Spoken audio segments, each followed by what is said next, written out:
Bien, partamos con la clase, pero antes oremos. Bien, oremos para partir. Papá, gracias por esta oportunidad que tenemos de estudiar la Biblia en profundidad. ¿Qué es lo que la forma de poder estudiar la Biblia? ¿Qué es lo que la hace tan rica? ¿Qué es lo que la hace un documento inigualable y con un valor tan entrañable para la humanidad? De que sigue siendo el libro más vendido, más impreso, más publicado, el que más idioma llega.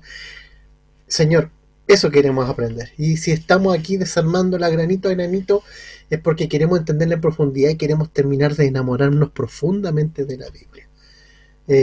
Nos queremos volver locos por tu escritura, porque sabemos que en ella está la luz, está la guía, está la salvación y también está el destino eterno, que es estar contigo por la eternidad.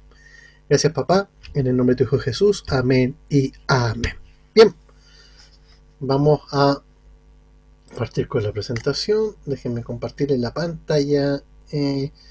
Bueno, ustedes saben que si tienen cualquier duda o consulta, me van a ir desbloquean el teléfono y perdón, el microfonito y hacen la pregunta. Bien, ¿se ve ahí? ¿Sí? Ya. Sí. Los libros históricos, es la sexta lección de las 14 estimadas para Conociendo la Biblia. Nos vamos a demorar un poco más, pero es en virtud de que esto se entienda bien. A ver quién viene entrando. Fernando Díaz, Fernandito, viene llegando. Listo. Bien, partamos con los libros históricos. La semana pasada vimos que el Pentateuco incluía toda la ley judía. Vimos también de que cuenta la historia de los orígenes del mundo, del pueblo judío y su salida hacia la tierra prometida, hacia Canaán. Es totalmente aceptado que gran parte de su contenido fue redactado y recopilado por Moisés y que está compuesto de estos 5 libros, que son Génesis, Éxodo, Levítico, Número y Deuteronomio. Bien, hasta ahí. Ahora, se viene la primera gran división, que son los libros históricos. Los libros históricos, como el nombre lo dice, cuentan la historia del pueblo de Israel y abarcan cerca de 1000 años de historia, más o menos desde el 1400 hasta el 430 a.C. O sea, en estos 12 libros hay mucha, pero mucha historia que estrujar, ¿ya? Es complejo estudiarlos, no porque sean libros que tengan alguna dificultad doctrinal, como pueden ser, no sé, el Pentateuco, o sus mensajes que tengan alguna clase de simbolismo muy fuerte, como pasa con los profetas. Incluso los sapienciales tienen más dificultades de entender debido a cómo están compuestos, pero son complicados los libros históricos de estudiar por esto, porque hay 1000 años metidos aquí en estos 12 libritos y que vamos a tratar de algún modo tratar de irlos desglosando de la forma más ordenada posible. Bien, los libros históricos se escribieron en hebreo, salvo con algunas excepciones que son algunos capítulos de Edra y Daniel y un versículo puntual de Jeremías que fue escrito que se escribieron en arameo. El arameo es el padre del hebreo, ¿ya? No es que el arameo sea un idioma más antiguo, no. El hebreo es un idioma más nuevo, el arameo es el idioma más antiguo. Es por eso que cuando, por ejemplo, si nosotros queremos entender con, con mayor precisión, un ejemplo, de la importancia del idioma, para que me entiendan, si ustedes quieren leer con mayor precisión lo que es el Evangelio de Mateo, no piensen que Mateo fue escrito en griego. Mateo fue escrito en arameo. Por consiguiente, la mejor forma y el Mateo más genuino es el que se encuentra en el Peshita, o la Biblia Peshita que se vende ahora, que está basada en el arameo más antiguo. Y así. Entonces, lamentablemente, la mayoría de los libros históricos están escritos en hebreo y no en arameo. Entonces, hay muchas palabras que originalmente se dijeron o que se cambiaron los sentidos. Nombres que están mal dichos también. Por ejemplo, el mismo Josué. Josué en arameo suena igual que Jesús, son idénticos. Solamente que los masoretas en hebreo le dieron un toquecito ahí con los puntitos, pero es igual. ¿Ya? Eso es la introducción.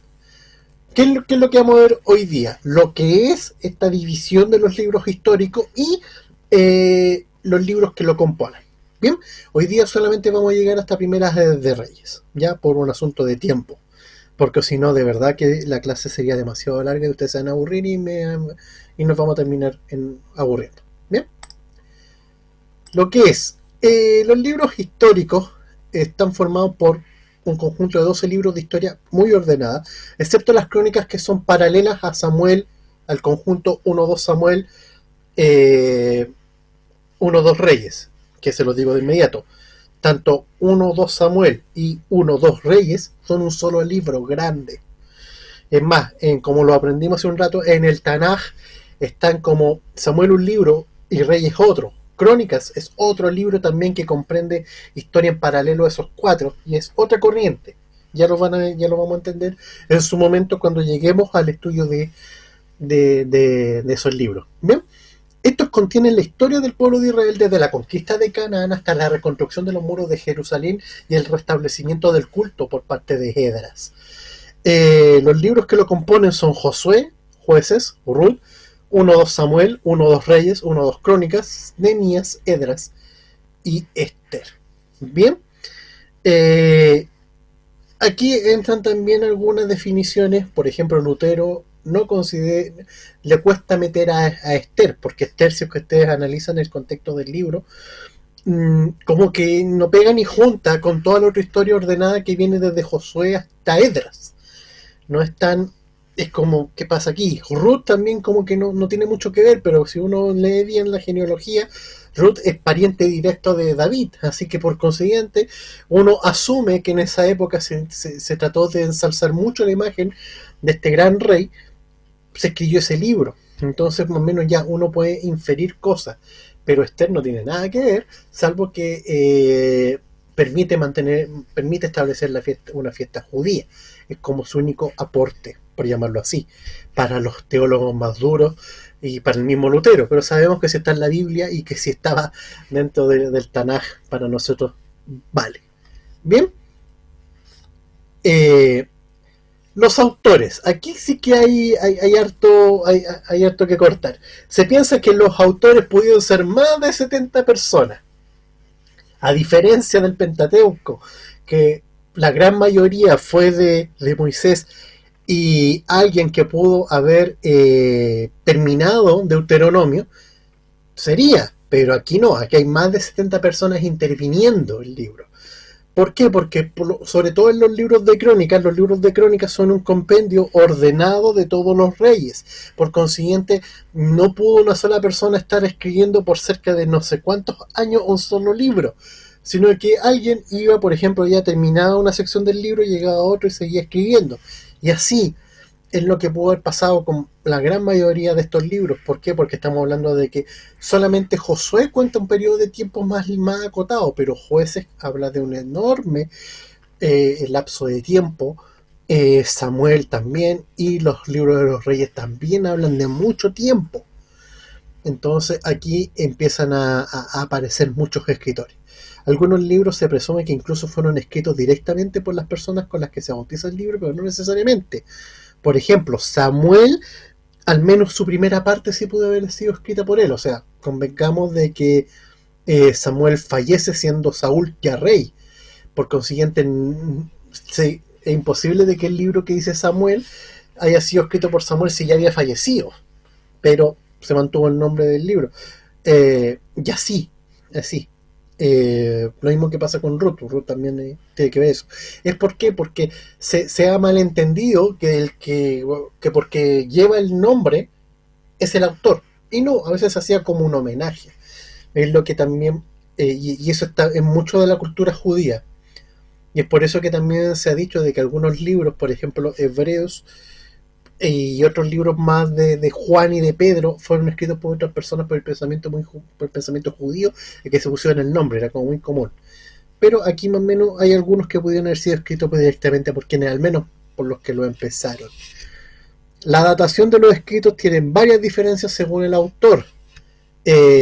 Como yo les dije cuando hablamos de eso, hace unas cuantas clases atrás, hay como dos hilos de datación de los libros. Uno que es el que nosotros aceptamos y el otro que es como el arqueológico. El arqueológico habla de que muchos de estos libros ellos los datan más o menos desde cuando empiezan a tener copias. Por ejemplo, para nosotros estos libros se pudieron haber empezado a escribir desde cuando el pueblo de Israel llega a Canaán hasta que Esdras restablece el culto. Pero para los arqueólogos estos libros son muy nuevos. ¿Por qué? Porque las copias que tienen las tienen recién por referencias que se dieron en la Septuaginta. Entonces estamos hablando de que la datación es muy compleja. Entonces nosotros, y como criterio también personal, prefiero quedarme con la primera postura, saber más o menos en qué año pudieron haber sido escritos, y con ese me quedo, independiente de lo que yo tengo arqueológicamente hablando. Porque si bien son vestigios, pero son copias que se hicieron de eso que está más antiguo. Es como lo que pasa con los códices de donde se traduce la Biblia en la actualidad. O sea, no tenemos nada del 400 para atrás, nada. Pero lo que hay es lo más antiguo que tenemos, y en base, en base a eso partimos. ¿Bien? ¿Duda hasta ahí? ¿Sin miedo? Sigamos. Los libros. Ya, aquí viene el análisis, libro por libro, como lo hicimos con el Pentateuco. Ya, mismo procedimiento, vamos a tener en un ladito aquí de acá un pequeño conjuntito de datos, y acá como más o menos sería el bosquejo del libro. Recuerden que para hacer estas fichas yo ocupo varios materiales, principalmente un bosquejo de Matthew Henry, y también ocupo otros datos que Ediciones 365 también armó, y también mis notas personales que vienen de hace muchos años atrás. Entonces, de esos tres fuentes yo estoy armando lo que ustedes ya vieron en el Pentateuco y lo que vamos a seguir viendo de ahora en adelante. Bien. Josué, el primer libro de esta división. Josué fue escrito más o menos entre el año 1400 y 1370 a.C. Se dice que pudo haber sido comenzado por Josué, pero no hay mucha certeza de ello. ¿Por qué? Porque Josué, a diferencia de Moisés, no tenía una preparación, digamos así, formal, que supiera leer, escribir, establecer ideas en un papel. No. Josué, no lo estoy desmereciendo, simplemente es una cuestión de formación. Josué era más soldado, Josué era eso. Si bien Josué era el líder que sucedió a Moisés, pero sobre él no cargaba la jineta, por llamarlo así, de profeta, ¿no?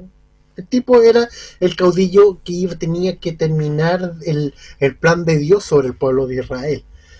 Y es más, es el único sobreviviente junto con Caleb de esa generación. Entonces, su pega era esa, al momento que ya no esté Moisés, tú terminas tu trabajo. ¿Ya? Y en base a eso, en lo que se escribe. Josué lo más probable, como era común, que Josué tuviera un secretario, un escribano, y que este escribano fuera redactando ordenadamente lo que Josué hacía y decía, cosa que se mantiene por el resto de la Biblia, incluso hasta el Nuevo Testamento. Por ejemplo, Pedro, las cartas de Pedro son dictadas por él, pero no fueron escritas por él, porque Pedro, por formación, probablemente no supiera escribir, a diferencia de Pablo. Pero, ¿se entiende? Juan pudo también haber tenido un escribano. Es lo mismo que pasa aquí. Salvo algunos pocos casos muy puntuales, no creo que no hayan escrito puntualmente las personas que se dice que lo escribieron. Por un asunto de lógica. No le estoy quitando piso. Por favor, entiendan eso. Y el objetivo del libro era dar testimonio de lo que Dios hizo en la conquista de Canaán y cómo se repartió esta. Bien, la primera parte del libro habla de la toma de la tierra prometida. En el capítulo 1 vemos los preparativos para pasar el Jordán. Cómo lo iban a hacer, cómo se distribuyen las tribus, cómo se lleva el arca y todo ese cuento. Pero antes vemos que la segunda parte de esta parte, valga la redundancia, el capítulo 2, habla de los espías que Josué envía a Jericó, ¿ya?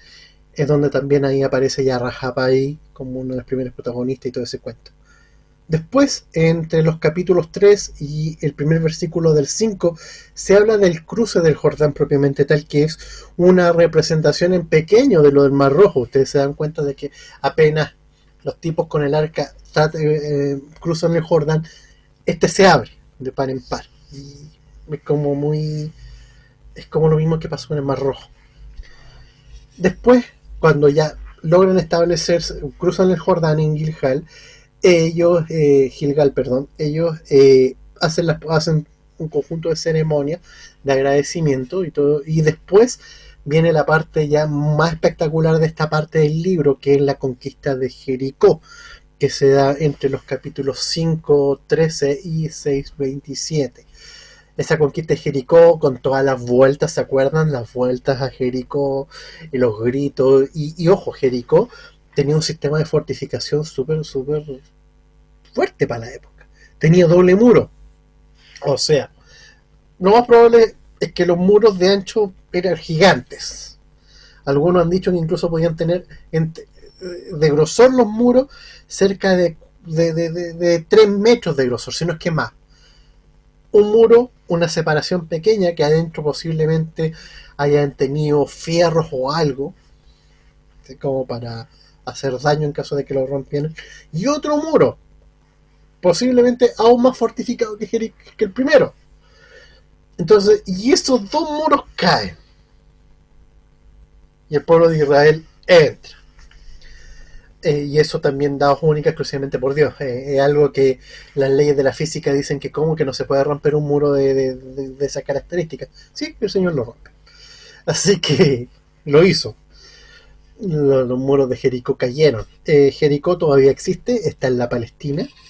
En Palestina, pues, en el país Palestina.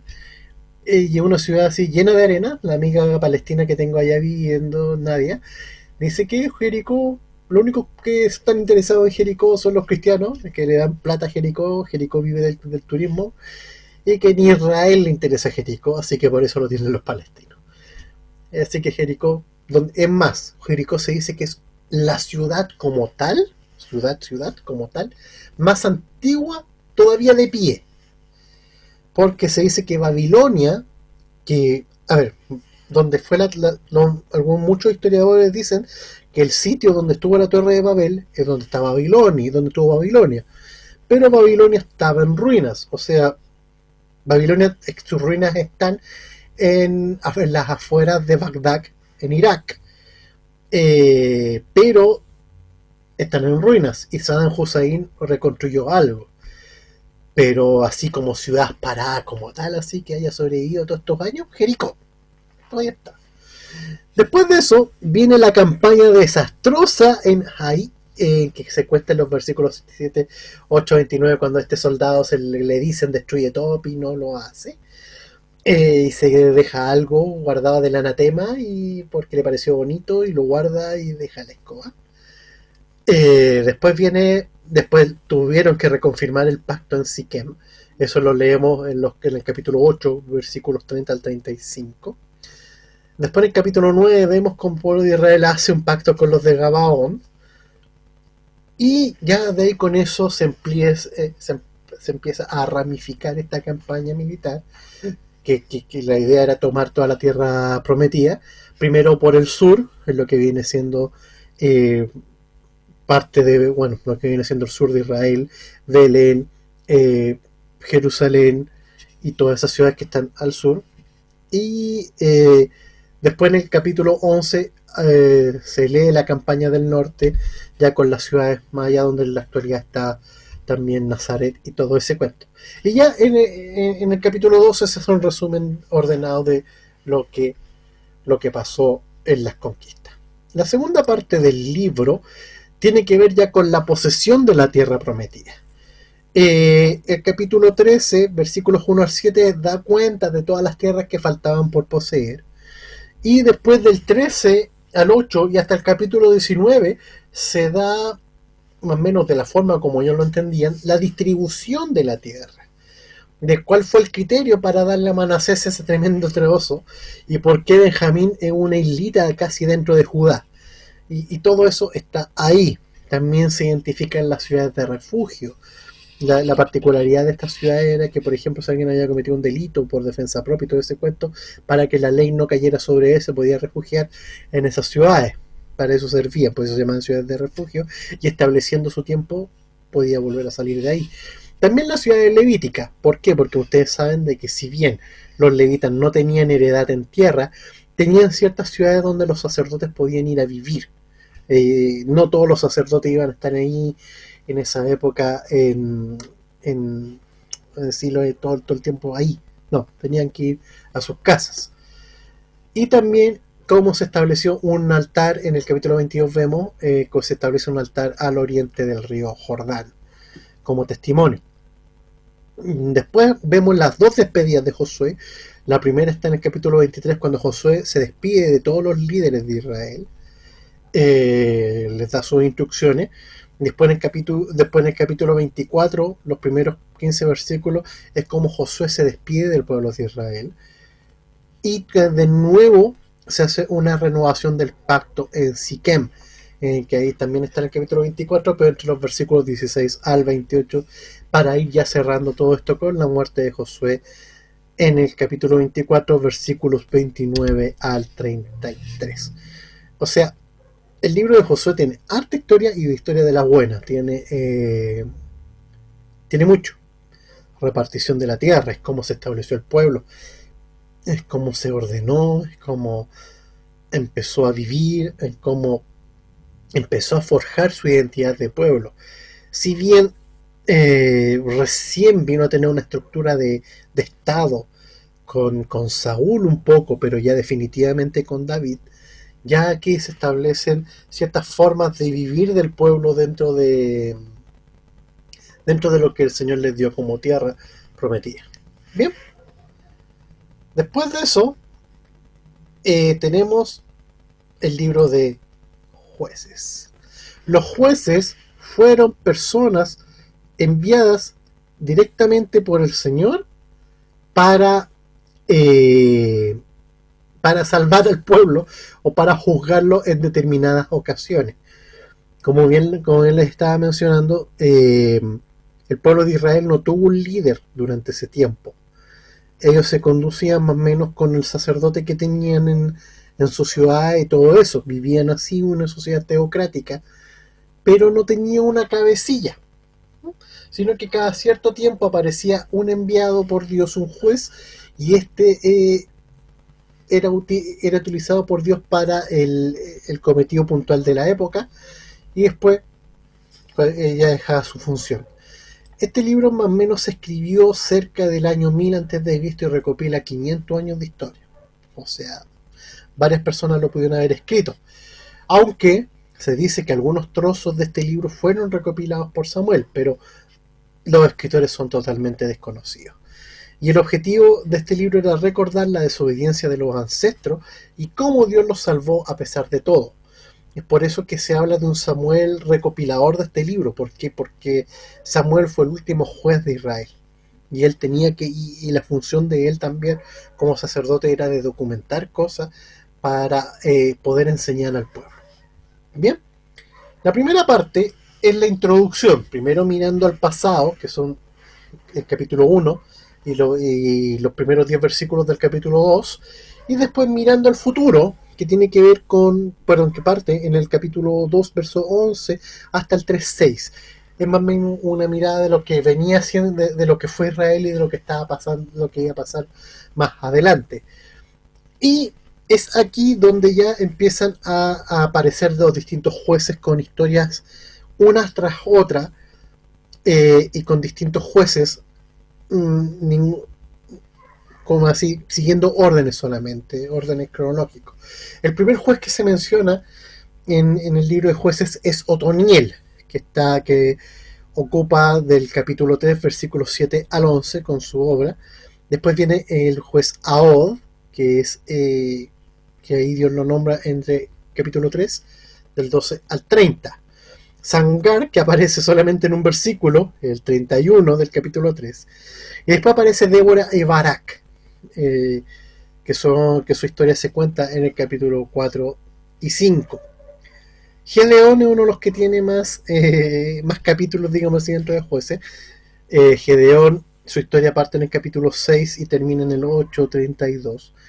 Y ahí Gedeón es el que sojuzga la tierra, logra sacar a este pueblo invasor con una estrategia espectacular, con cántaro y todo eso, cuento, y apenas eran 300 y se mataron no sé cuánto.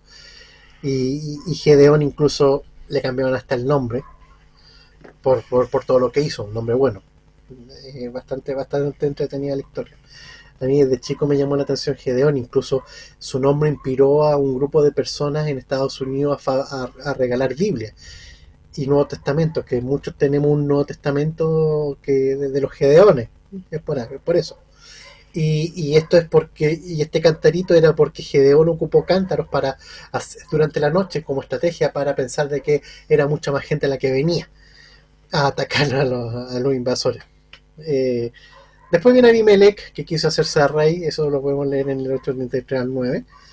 Después vemos los jueces Tolá y Yair, entre el 10, en capítulo 10, versículos 1 al 5. También la historia de Jefté, entre el 10:6 y el 12:7. Y los otros jueces que aparecieron para cosas muy puntuales, como Ibzan, Elón y Abdón, que se cuentan de ellos entre el 12:8 y 15.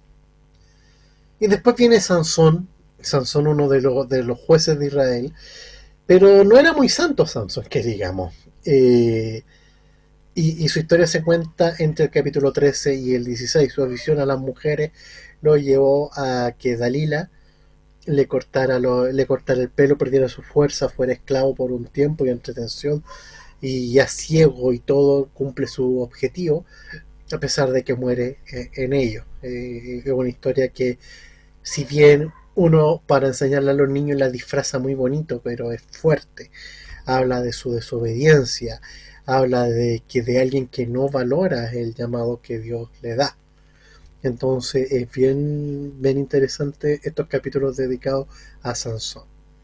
Y la tercera parte del libro de jueces habla de la decadencia moral de Israel, eh, y es como un apéndice, y ahí habla de Micaías entre el 17 y 18, habla de la concubina y el levita en el 19, y de la guerra civil con la tribu de Benjamín entre el 20 y el 21.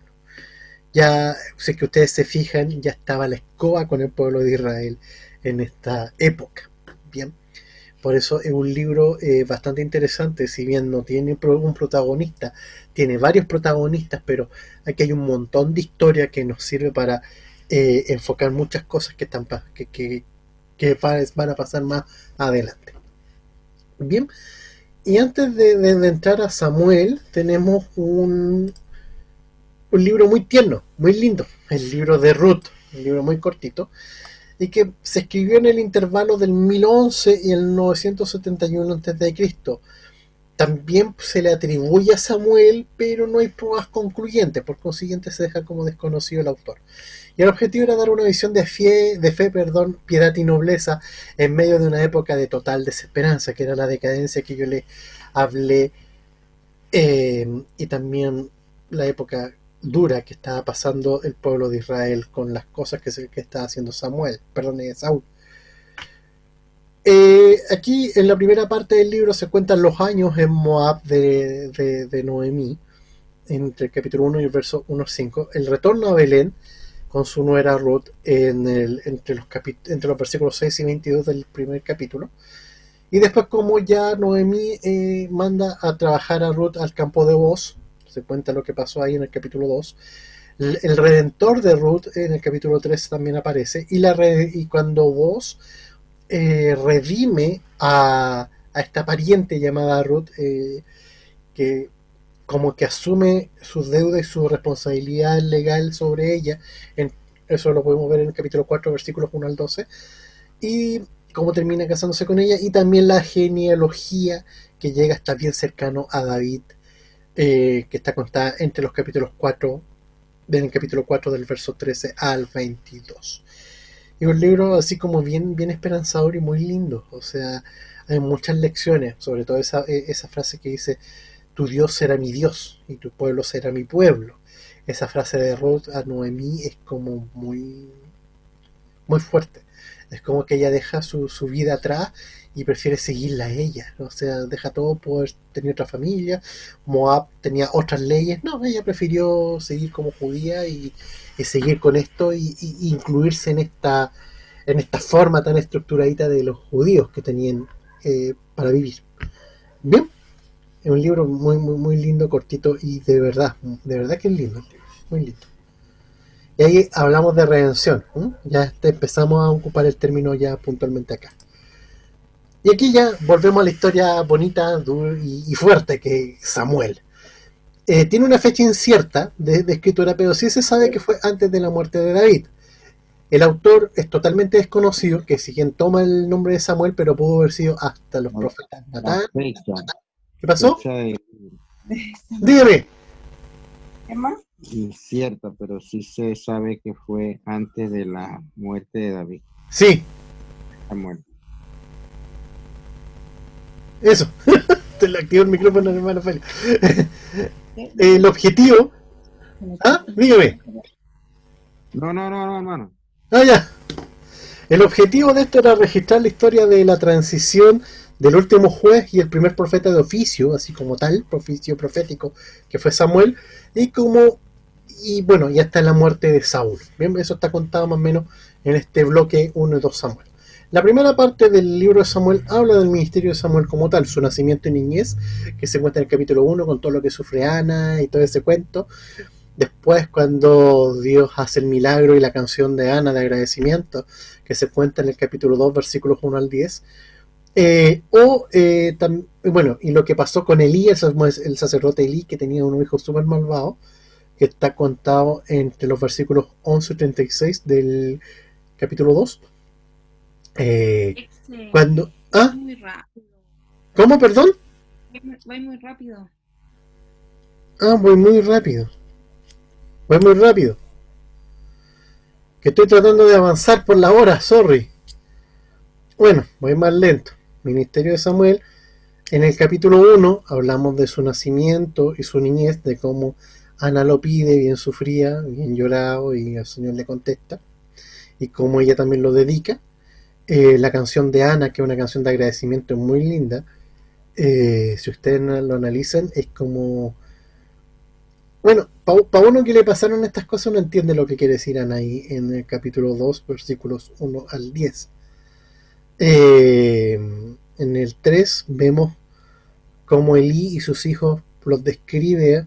No era, Elí no supo criar a sus hijos, primera lección, y eso habla en el capítulo 2, versículos 11 al 36. Y después el llamamiento del niño Samuel. En el capítulo 3 lo podemos ver como el Señor lo llama y Elí le enseña a decir: heme aquí, Señor, y como ya Samuel empieza ya a escuchar al Señor desde muy chico.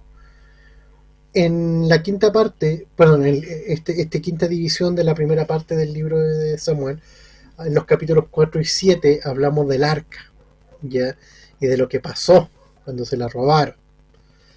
Y también ya cuando pasó todo eso y mueren los hijos de Eli, muere Eli también, muy mal, y como ya Samuel se levanta como el último juez de Israel, es como ya le piden a Samuel un rey, que hable con el Señor y que le otorgue un rey, porque quieren rey. O sea, no se le estaban bien así, pero no, queremos rey, y queremos rey, y queremos rey. Así que bueno, Samuel se pone a hablar con el Señor para darle el gusto al pueblo, y, y ahí empieza la segunda parte del primer libro de Samuel, que es el reinado de Saúl hasta que el Señor lo rechaza. Eh, la unción y confirmación de Saúl se cuentan entre los capítulos 10 y 11. Y en el capítulo 12 vemos algo que en Chile le llamamos el descarte, porque si uno lee bien, el reproche y advertencia de Samuel en el capítulo 12 es eso: ustedes ahora tienen rey, él les va a esclavizar, él les va a exigir impuestos, él les va a exigir esto. Aténganse a las consecuencias. Él va a agarrar a sus hijos y los va a mandar a la guerra. Él les va a cortar una cola del campo, él les va a cortar una cola de todo lo que tienen, y todo ese cuento porque va a ser el rey. Están advertidos. Y la justicia va a ser la de él, no necesariamente la de Dios. Y se lo advierte. Eso se lee en el capítulo 12. Y ahí entre los capítulos 13 y 15 vemos ya la desobediencia de Saúl y su rechazo como rey. Se dice más o menos que desde que empiezan a pasar estas cosas no pasó mucho tiempo.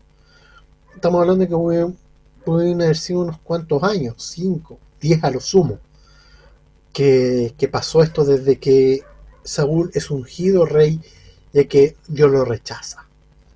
No pasó mucho tiempo. Estamos hablando de que hubo mucho tiempo de la vida de, si uno saca las cuentas, David vivió muchos años de reinado de Saúl.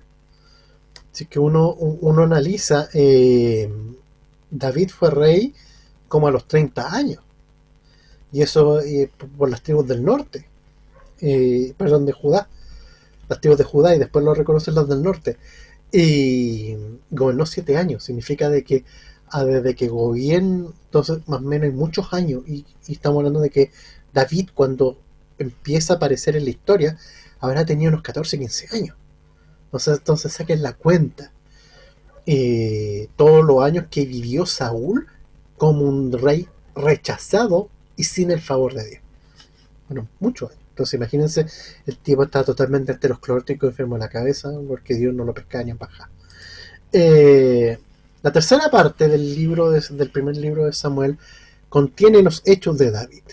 Cuentan su unción, que se lee en el capítulo 16, versículos 1 al 13, que habla de cuando Isaí muestra a todos sus hijos, pero no lo muestra a él. Algunos han querido suponer de que porque David era un hijo ilegítimo, un hijo que tuvo por fuera y se lo trajo con él a vivir, y por eso le dio un oficio poco noble. Ser pastor de ovejas en esa época era como el oficio más malo que pudiera existir. No era un oficio noble. Entonces, y aparte lo tenía por ahí, lo ocultaba. Significa de que posiblemente fuera un hijo de la vergüenza, pero son conjeturas. Para mí, yo quiero pensar de que porque era el más niño chico, era como, ustedes saben que los judíos consideraban mayor de edad a un hombre después de los 30. Entonces, por consiguiente, como era el más chico de la casa, no lo pescaban. Por eso. Y aparte estaba con la oveja. Peor, o sea, el más chico, de 8, heredó, hasta el jarro le heredó al pobrecito. Después que él que es ungido por Samuel, y sin que Saúl todavía se entere, David se convierte como sabía tocar arpa y todo eso. Chater, que me hicieron una pregunta. Presbítero, ¿qué significa eso? Anciano, eso. Cuando después podemos ver cómo David ministra a Saúl tocando la arpa para que se quede tranquilo, debe haber estado enfermo de los nervios ese pobre hombre. Y en el capítulo 17 vemos cómo David derrota a Goliat. Según dicen algunos que Goliat sería el último descendiente de los gigantes que podemos ver en el Génesis, de los ángeles caídos, pero ciencia cierta, y que más o menos el tipo, claro, puede haber sido un gigante, puede haber medido cerca de 2,7 m, una cosa así, pero igual grande para la época, o sea, gigante. Y ahí es donde ya Saúl lo acepta en su familia, dándole a su hija como esposa. En el capítulo 18 vemos su matrimonio con Mical, que a todo esto Mical nunca tuvo un hijo de David. Pero debido a que de ahí en adelante David se convierte en un militar, y un militar totalmente aprobado y cuidado por el Señor. Eso es lo que podemos leer en la historia, entre los capítulos 19 y 26, que termina huyendo de Saúl debido a la envidia que él tiene, porque no soporta que alguien tenga mayor gloria que él. Y era claro, porque el ungido de Dios no era él, el ungido de Dios era David. Por consiguiente, todo lo que él hiciera iba a funcionar mejor, que iba a funcionar mucho mejor en todas partes. Estamos hablando de que Saúl mató a 1000, había 10.000, calculen la diferencia. Y aparte de eso, David, cada vez que hacía una operación militar, le preguntaba al Señor, siempre. Entonces, todo lo que hacía, imagínense una persona que se arroja a la batalla súper tranquilo, porque sabe que Dios está con él. Vapo, así cualquiera se tira. Saúl no, Saúl tenía miedo de su sombra. Huye de eso y después se refugia en la tierra de los filisteos. Eso lo podemos leer en los capítulos 27 al 30. Se hace pasar hasta por loco para que los filisteos no tomen represalias, porque estamos hablando de que les mató al mejor soldado, si le tenían mala. Era como, no sé, pues en analogía al fútbol, es como cuando Bocellur se fue de Colo Colo a la U, es una cosa parecida. Claro, algo así. Y la cuarta parte es el epílogo de Saúl, como en esa batalla trágica muere su hijo Jonatán, y como él pide asistencia, con herido como estaba, pide ser asistido en el suicidio. Algo que muy común en los reyes de la época, sobre todo de Oriente Medio, de que cuando ya están derrotados, antes de que hagan escarnio público de su cuerpo, prefieren morir, o que los torturen y todo ese cuento, convertirse en objeto, como lo vamos a ver cuando cae Judá en Babilonia. Lo vamos a ver en la otra clase, de cómo termina el rey ahí. Entonces eso quiso evitar Saúl, y por eso le pide ayuda para su suicidio, cosa que ocurre también en Japón, con los samuráis también pasaba lo mismo. Y eso se lee en el capítulo 31 de Primera de Samuel. Bien, pasemos a Segunda de Samuel. Lo mismo, estamos hablando de que para los judíos es un solo libro, por eso por el costado la misma ficha. Es la misma unidad para ellos, pero por esas cosas lo tenemos dividido en dos. En la primera parte de este libro habla del David como rey. Lo primero que leemos es la lamentación por Saúl y por Jonatán. Recuerden que Jonatán era su mejor amigo, alguien a quien David quería mucho y que se convirtió en su protector.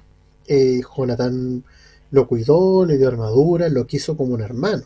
Algunos dicen que, como la Biblia dice, y se amaban, era como que dicen que eran homosexuales, pero todos sabemos que es una falacia. Es amor de amigo, de familia incluso. Estamos hablando que Jonatán era el cuñado. Se querían mucho. Bueno, había mucha buena onda, mucho cariño entre ellos.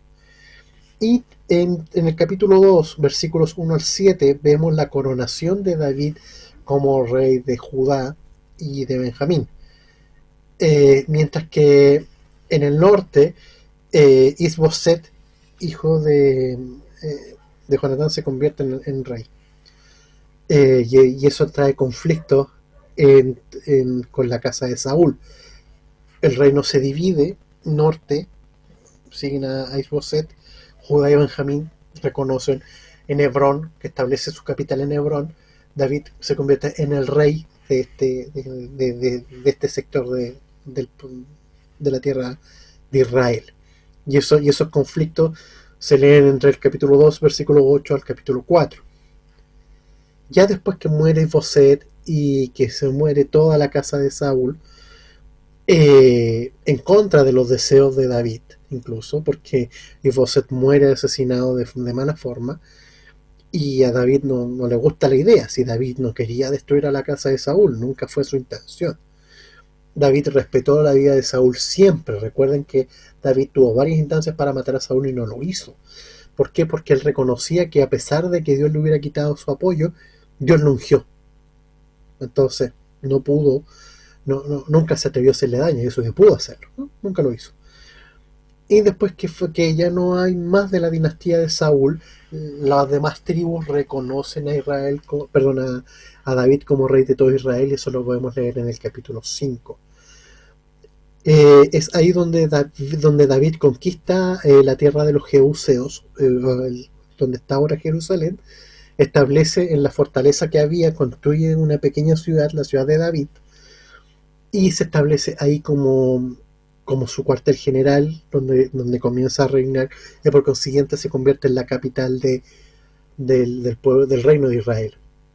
Y David lleva el arca a ese lugar, con la Mical despreciándolo porque el tipo se puso a bailar en calzoncillo, feliz de la vida, porque él amaba tanto al Señor, de que era feliz de poder traer el testimonio de su presencia y de vivir cerca de él, con el tabernáculo que él diseñó para estar en constante adoración. Estamos hablando de que David, algo que lo caracterizó era de que nunca dejó de adorar a Dios a pesar de sus pecados y a pesar de sus errores. Siempre tuvo a Dios primero que todo. Y ese tabernáculo caído se tiene que restaurar. Y es ahí donde en el capítulo 7 vemos el pacto que hace Dios con él, en el cual le garantiza de que va a tener siempre un heredero en su trono. Y es ahí donde Jesús entra en esta línea, porque acuérdense que según la genealogía Jesús es descendiente de David. Por consiguiente, él es rey dinásticamente, y es por eso que en Apocalipsis 5:5 se le llama el león de la tribu de Judá, porque Jacob, antes de morir, cuando da sus instrucciones, le dice cachorro de león a Judá, que era un cachorro de león y todo ese cuento. Por consiguiente, y el símbolo de David era un león antes que la estrella. Y entonces se cierra el círculo de Jesús y la figura de león gobernante en León de Judá en Apocalipsis 5:5. Por eso le dice ahí Jesús, el león de la tribu de Judá. Viene por esto, ahí el simbolismo de David y su reino eterno, como lo profetiza Isaías, que dice que lo dilatado y la paz no tendrán límite sobre el trono de David y sobre su reino, confirmándolo y disponiéndolo en juicio y justicia desde ahora para siempre. El celo de Jehová Sabaoth o de los ejércitos va a hacer todo esto. Es aquí donde se cierra es aquí donde ya el círculo se comienza a cerrar. Judá, el padre de la tribu, de donde viene David, David el rey, y el reino eterno hasta Jesús, que todavía está. Entonces, este pacto de David eterno sigue funcionando y aquí se establece en el capítulo 7. Y bueno, todos los enemigos de Israel son derrotados, como cuenta el capítulo 8, y ya con un éxito arrollador y con una popularidad a tope. Tiene compasión con Mefiboset, hijo de Jonatán, su amigo. Lo invita a su mesa. La historia cuenta de que estaba tullido y todo ese cuento. Bueno, tullido era porque cuando chico tuvo un accidente arrancando y quedó inválido. Y le devuelve su calidad de príncipe de Israel y lo sienta con él a su mesa y vive con él en palacio. Y bueno, también se cuentan más conquistas en el capítulo 10. Hasta ahí David era el mejor rey que pudo haber existido en Israel. Pero, como era ser humano, también tuvo caída. Y esa caída se cuenta en el capítulo 11, cuando en vez de estar peleando, en vez de estar haciendo la guerra, está mirando para afuera, en vez de irse a pelear como para lo que estaba, se pone a descansar, a flojear, y los ojos locos se le fueron cuando vio a la Betsabé, la mandó a llamar y pasó lo que tenía que pasar. Y no contento con eso, si es que cuando supo que Betsabé estaba embarazada, hizo lo que quiso para poder, todo lo que se le ocurrió para tratar de matar al marido, a Urias, hasta que lo consiguió. Y ahí viene donde el reproche de Natán, en el capítulo 12, la confesión del pecado y el arrepentimiento. Pierde un hijo ahí, el hijo de Betsabé muere, nace muerto. Bueno, no nace muerto, son 7 días en que el niño agonizó. Y ahí vemos que la caída de David le trajo consecuencias. De ahí para adelante, si bien David no se le quita el trono, y David en el Salmo 51 podemos entender cómo se arrepiente profundamente, pero de ahí en adelante ya no va a tener esta paz perfecta, este reinado perfecto que había tenido hasta ahora, sino que va a tener un reinado con muchos problemas. De aquí en adelante empiezan los problemas. Eh, partiendo por el capítulo 13, cuando Amnón viola a su hermana Tamar, hija de David. Mira, la viola. En el capítulo 13, del 1 al 19, vemos esto. Absalón, hermano de Tamar, recuerden que David tenía muchas mujeres, tenía muchas esposas, y la única que no le dio hijos fue Mical. Absalón se decide vengar de su hermano Abnón, y lo invita a comer y al final lo termina matando. Eso se lee en el capítulo 13 del 20 al 39, y se termina arrancando. David, estamos hablando de que Absalón era el heredero. Absalón vuelve a Jerusalén después de esto, eso se lee en el capítulo 14, y pero al final Absalón no se queda tranquilo, ve las dificultades y las debilidades de su padre y decide armarle una guerra civil en el capítulo 15, versículos 1 al 18, y David tiene que huir. Este poderoso guerrero que había destruido a todo el mundo, que había destruido a Goliat, que había sojuzgado a todos sus vecinos, de que le llegaban impuestos de un montón de reyes más, su propio hijo lo hace huir. Ahí es donde David empieza a contar amigos y enemigos, que es lo que leemos entre el capítulo 15, 19 y el 16, 14. Y también en el 16-15 y el 17-23 vemos a los consejeros de Absalón diciendo que tenía que acostarse con las mujeres del papá, que tenía que hacer todo el cuento, tenía que sentarse como rey, y empieza a dar justicia y se empieza a creer el rey. Pero aquí los soldaditos de David se hacen los valientes, y en una revuelta, en una pelea, Absalón, que era bastante lindo, igual que el papá, y tenía un pelo muy largo, lo más probable es que haya sido nazareo. Nazareos son aquellos que no se cortan el pelo. Se le enredó en un arbolito muy bajo, me iba a caballo, y se le enredó el pelo, quedó colgando y quedó listito para que lo agarraran para tiro al blanco, y lo mataron. Y todo eso lo vemos entre el 17-24 y el 19-8. David vuelve del exilio en el capítulo 19, versos 9 al 43. Y también hay otra rebelión de Seba en el capítulo 20, pero no fue tan brutal como con Absalón. ¿Por qué? Porque Absalón era el heredero, era el hijo favorito, era el que tenía más condiciones, convengamos.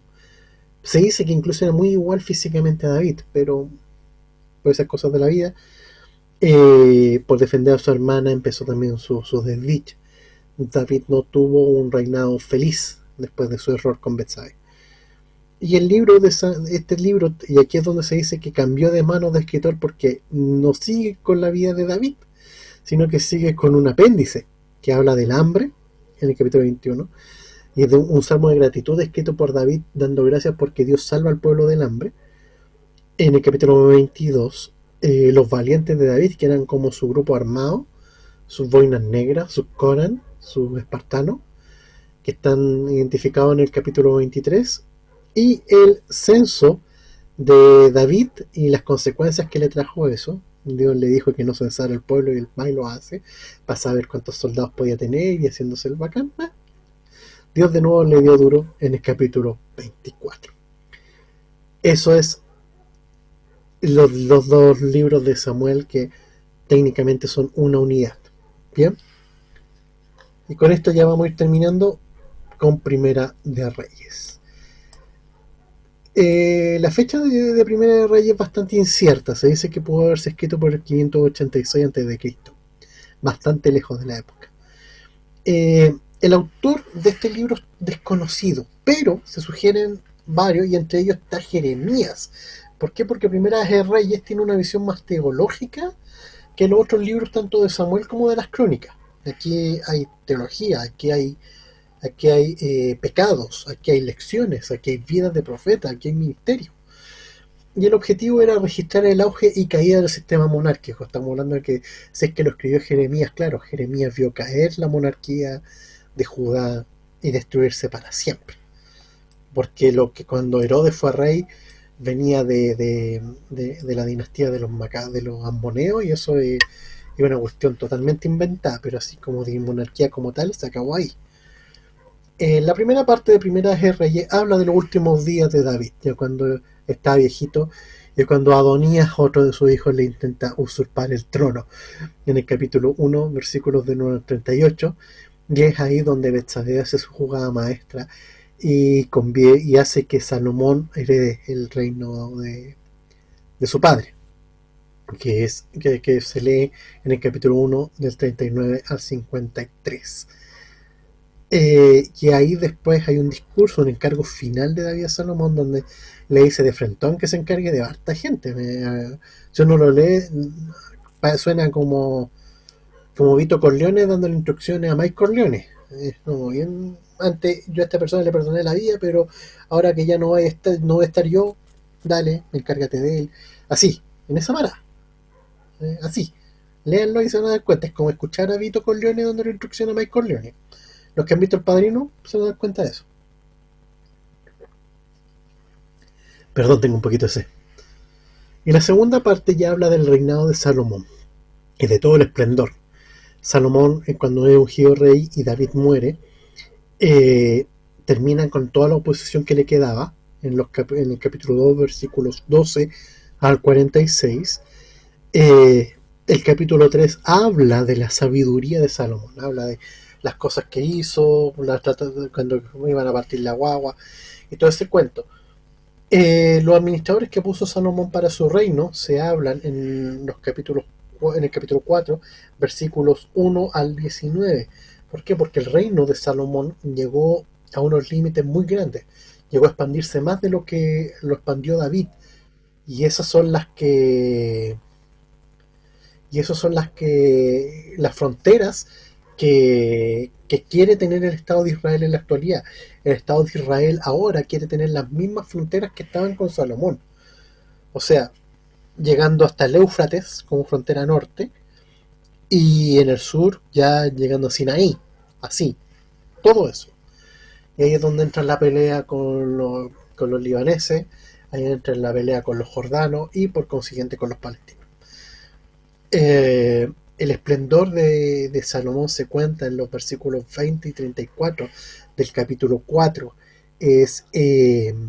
Habla de cómo le fue, de toda la plata que tenía, de cómo le llegaban impuestos, y el tipo vivía lleno de oro, y espectacular.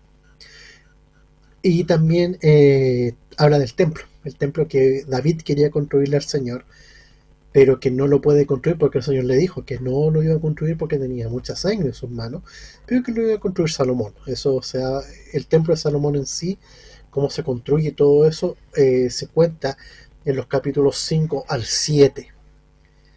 Y la dedicación de este templo y el pacto que Dios hizo con Salomón está escrito en el capítulo 8, este pacto que viene a refrendar lo que ya había hecho con David. En los capítulos 9 al 10 habla de su fama, esta fama que lo hizo ser tan conocido que llegó hasta Saba. Saba se dice que puede estar en lo que es actualmente el Yemen y Etiopía, y desde ahí este reino matriarcal manda a su reina, y su reina está ahí, porque él era súper conocido. Salomón era un rey conocido en el mundo antiguo por su riqueza, por su esplendor. Fueron los años donde más plata tuvieron los judíos, donde mejor la pasaron, porque no hubo guerras tampoco. Fue un reinado de paz, con las fronteras expandidas todo lo que daba. Pero en el capítulo 11 vemos la apostasía de este hombre sabio. Este hombre sabio que se caracterizó por eso, por pedirle sabiduría para administrar un reino, siendo él muy joven, al Señor. Y lo único que dice el Señor es que no se meta con los idólatras, y es lo que se termina haciendo. No le bastó todas las mujeres que tenía, incluso se había casado con la hija del faraón, y no le importó eso, y se mete con las mujeres idólatras y empieza a ofrecer culto idolátrico en los lugares altos.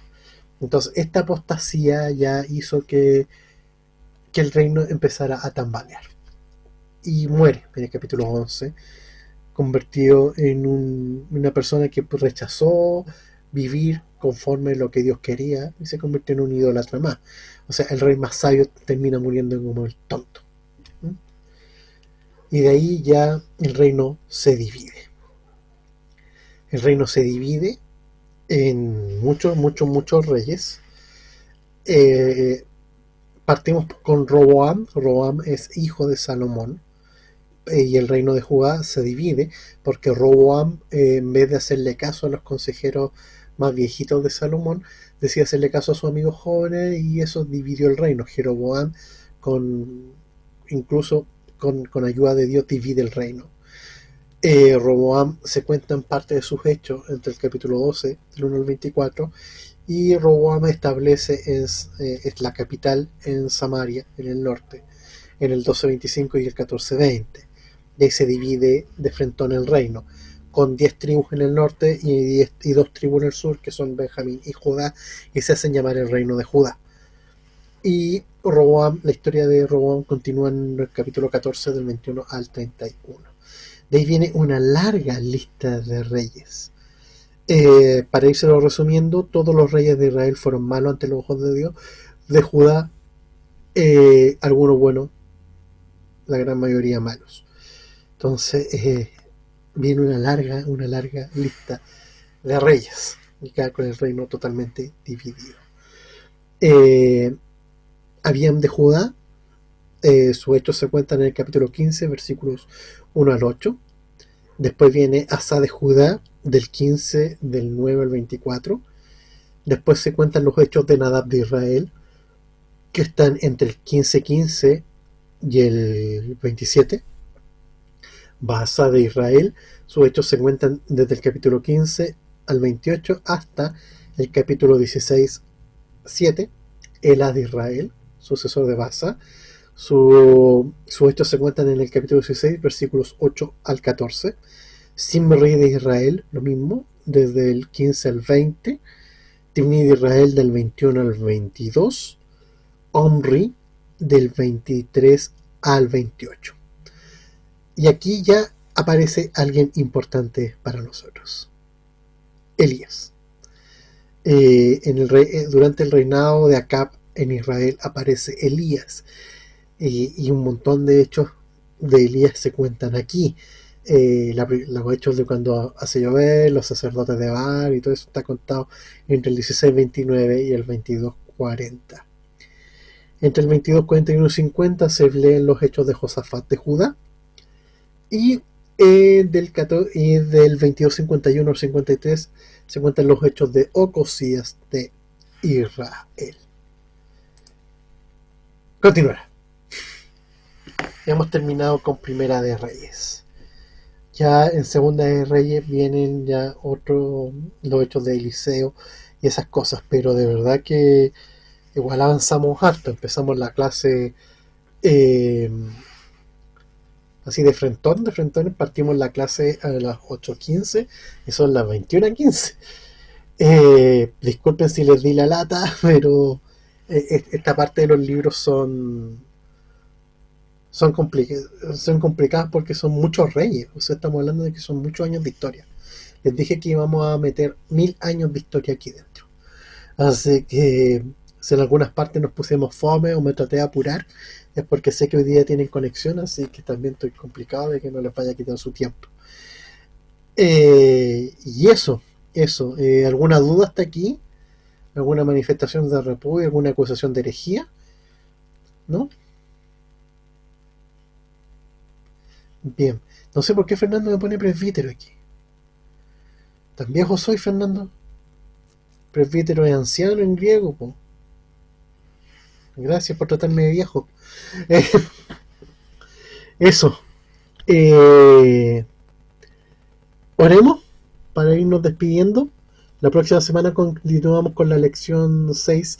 Los libros que nos quedan, que son Segunda de Reyes, los libros de las crónicas, Nehemías, Esdras y Esther. Bien, que ahí donde se pone la historia aún más fea y más cruel. ¿Ya? Oremos. Gracias, papá, por esta oportunidad que tenemos de poder entender tu palabra. más allá de lo teológico, sino que de lo histórico, de los pormenores que están escritos en tu palabra, de que podemos disfrutar y que podemos disponer libremente.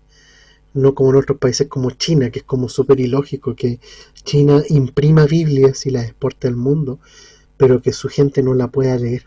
Es como, gracias a Dios, aquí en Chile no nos pasa eso. Aquí en Chile podemos producir nuestras Biblias, como lo hace Sociedad Bíblica, podemos también tenerla en los teléfonos y podemos disfrutarla. Señor, que bueno, se nos tuvo que ir porque tenía que hacer otras cosas. Bendícelo, Señor, bendice a todos los que se conectaron hoy, a Astrid, a la hermana Felia con el hermano Oscar, a Claudia, a Eve, a Marga, a Fernando, a Mari, a César que estuvo conectado un ratito también, Señor, a la Pati. Bendícelo, Señor, gracias por su cariño, por su corazón, porque ellos son el alimento de Bíblica Fe y de que todo lo que hemos hecho estos meses. Gracias, papá, que lo que nos quede de día sea de descanso, sea de disfrute. Gracias, papá. En el nombre de tu Hijo Jesús. Amén y amén. Ya pues.